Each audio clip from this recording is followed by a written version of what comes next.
Welcome to Job Sharing and Beyond, the Future of Work podcast that goes beyond the traditional 9 to 5. I am Karin Tischler, speaker, consultant, and host of the show, where we hear from global experts every other week to discover innovative solutions and tips on how to remain a relevant employer in the future. Hello, everybody. This is a new type of episode that I'm premiering here in season 2 of Job Sharing and Beyond. Basically, for the past 4 weeks, I've asked my guests to answer quick questions such as, what is your favorite book? So that we gain some additional insights from them and get to know them a bit better. We will start in the order of the episodes. So first, here is Ali Caravella, who was my guest on episode number 32. All right. What's your favorite color and why? I would have to say blue, and the color in the Crayola crayon box from when I was a kid is cerulean blue. The reason for that is, for whatever reason, I believe that that's the color of my soul. It's the color of my eyes. And when I see that color, it is both wildly energizing and very calming at the same time, which is a nice combination for me. Next one. Who do you admire the most? Tough question. I think I would say that my dad is the person that I admire the most, and many, many reasons, one of which is that he views the world rather than a place of scarcity as a place of abundance, and has taught me to dream bigger, go after every single one of those dreams, and that if I put my mind to something, I can change the world and, have a wild impact on other people. What is one of the things you would put on your bucket list? Well, one of my bucket list items is to actually get a paddleboard because I live close to the beach, and I specifically want to test out a 5-hour workday, which I am going to be doing this summer, and spending a lot of time on my paddleboard out in the water, and really use that as my thinking time for personal and professional reasons. So I'm hopefully checking that off in probably about 90 days, as soon as it gets warm enough where I live. If you could teleport, where would you go and why? This may be an uncommon answer, but I don't think I would go anywhere. For whatever reason, I think being the age that I am, living where I live, with the relationships I've developed, the career that I've now carved out for myself, I really can't imagine another place I would want to be other than right here, right now. A favorite book that you would recommend to other people? Sure. So that's an easy one. I can say Fair Play by Rodsky. I'm a big fan of Eve's, and her book is all about creating equity in the home with the goal of hopefully working towards gender equity in the workplace. And her book comes with an awesome system and card game that you can play with your partner or spouse, which I have done. And it has made measurable changes in my marriage and in my household. So I highly recommend it. Thank you. Yeah, I would love to have Eve on the podcast one day. I'm sure she would be happy to do that. And okay. What's the song you hear most often? The one I hear most often is probably a lullaby, which is, I'm not going to sing, but I Love You, a Bushel and a Peck. There's a song that starts with those lyrics, and it's the lullaby that my mom sang me every night when I was a little girl, and I sing it to my daughters every night. So I know I'm getting that at least twice a night every night. Oh.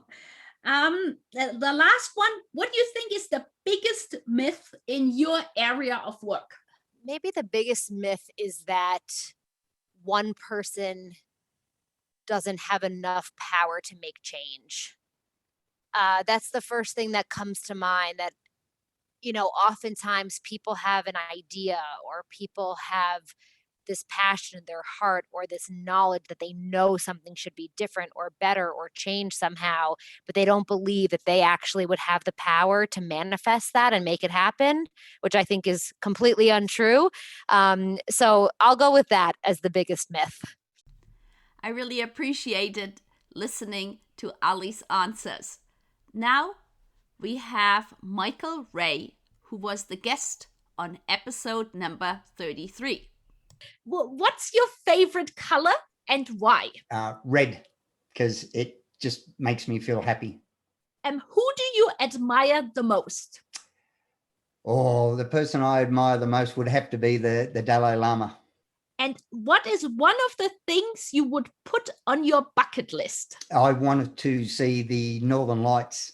You know, somewhat close to where we are, somewhat close. If you could teleport, where would you go and why?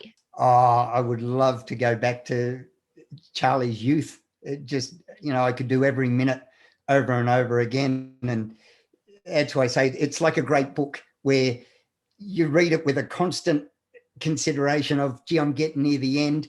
I want to see how this ends, but I don't want it to end. I wish this book could go. And then you start looking on the website, when is there another volume? Do they have something else? And so it's that dichotomy of wanting to know how it ends, but wanting it not to end. So, yeah, I would just step back every day.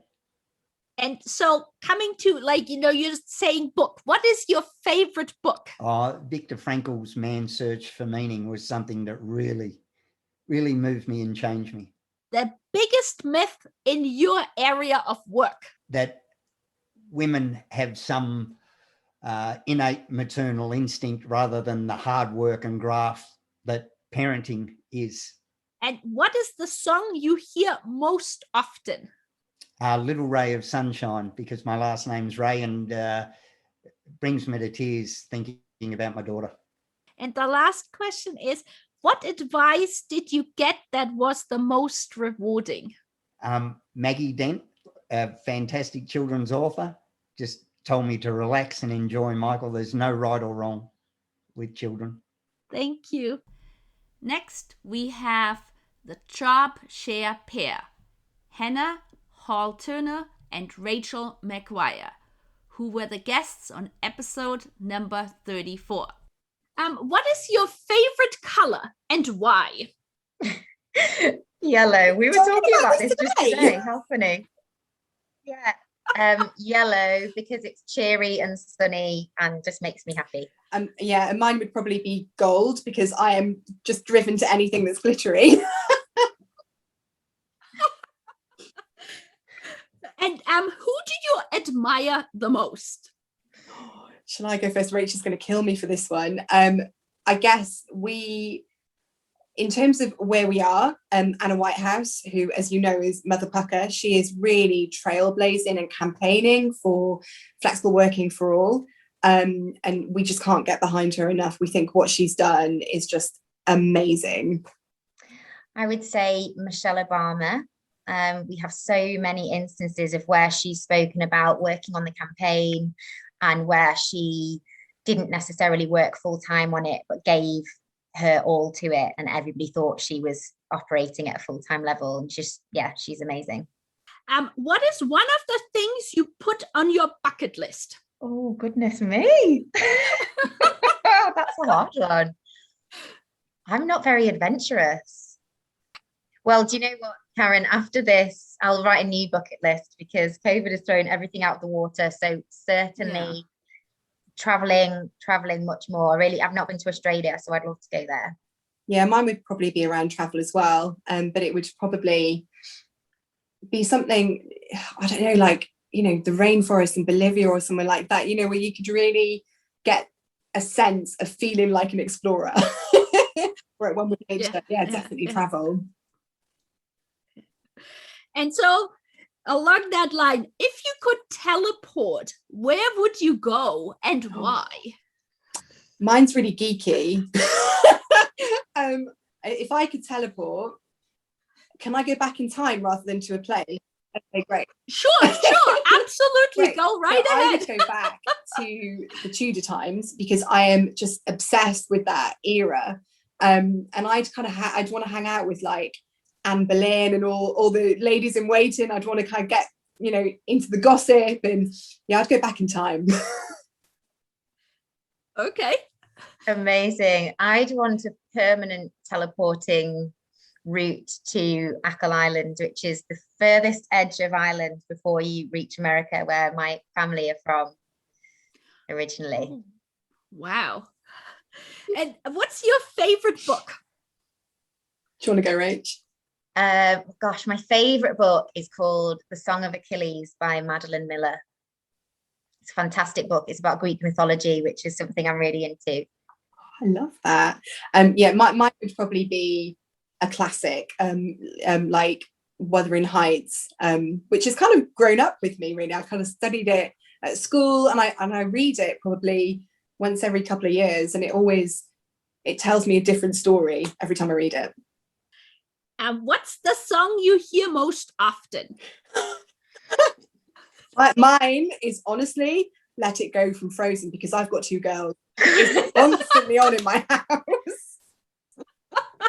What a fascinating question. Oh my goodness. Well, actually, I think it's my first dance, my wedding song, which is a song by the Temper Trap called Sweet Disposition. It just seems to pop up everywhere. And my last question, what advice did you get that was the most rewarding? I'm going to go on this one, if that's okay.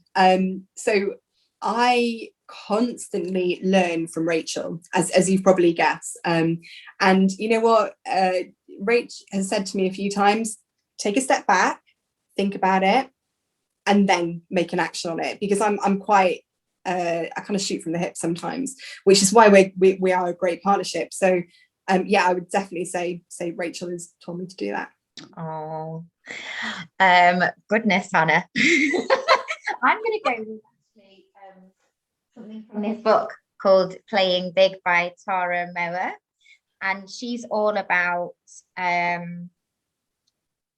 not standing in your own way. And actually, the kind of person that you want to be and that you look up to is the person that is really deep within you and that you've got the fire to be as well. So put yourself out there and go for it. Thank you so much. These were such interesting answers, and I just added more books to my book list, so thank you. Oh, good. Gosh, that was so fascinating. My last but certainly not least guest is Sher-li Torrey, who talked with me in episode number 35. What is your favorite color, Shirley, and why?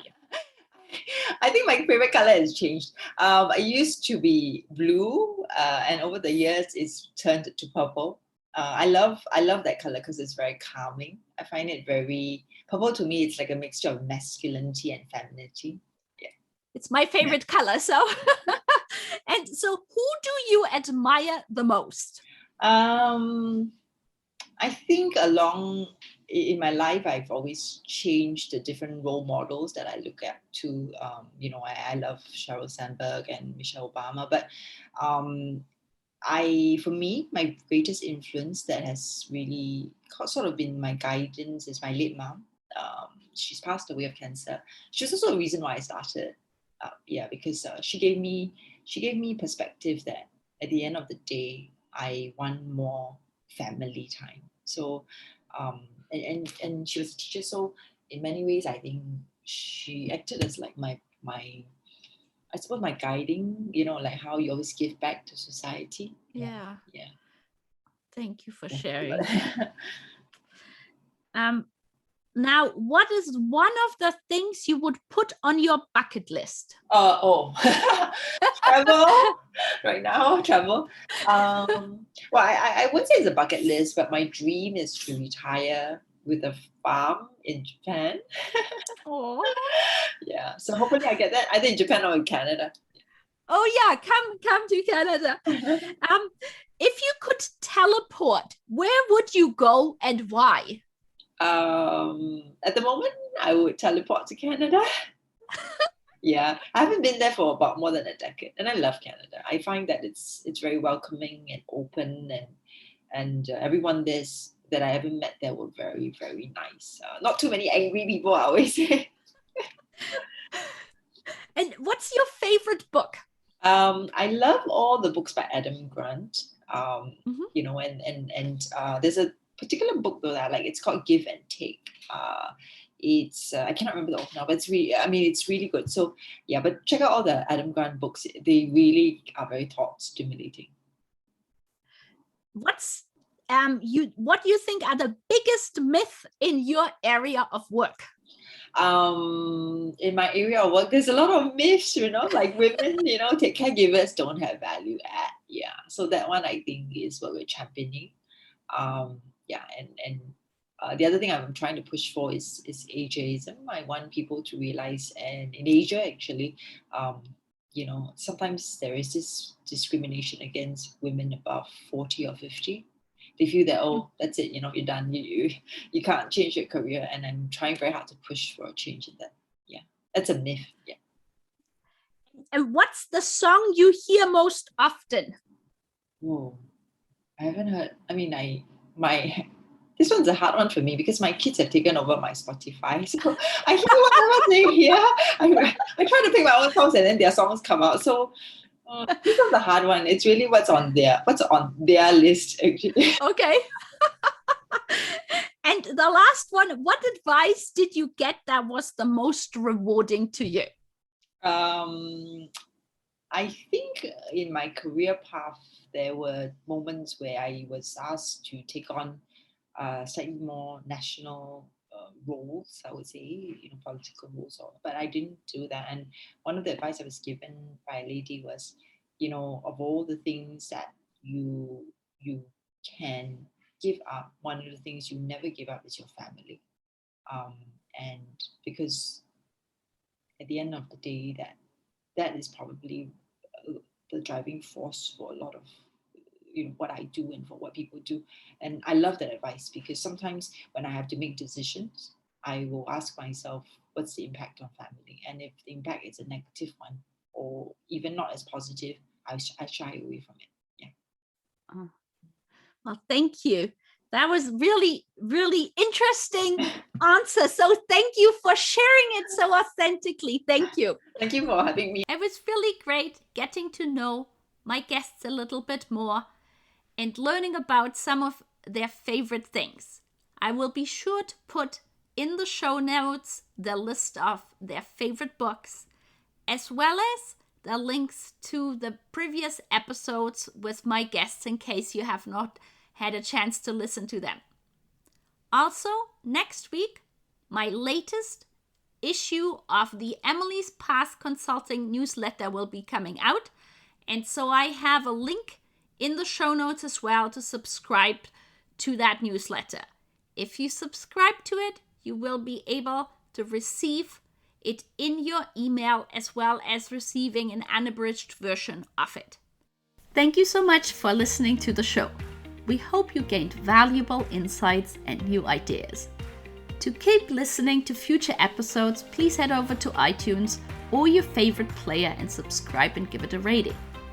We would very much appreciate a review and for you to share it on social media, so more people can start innovating in how they offer employment. Until the next time, goodbye!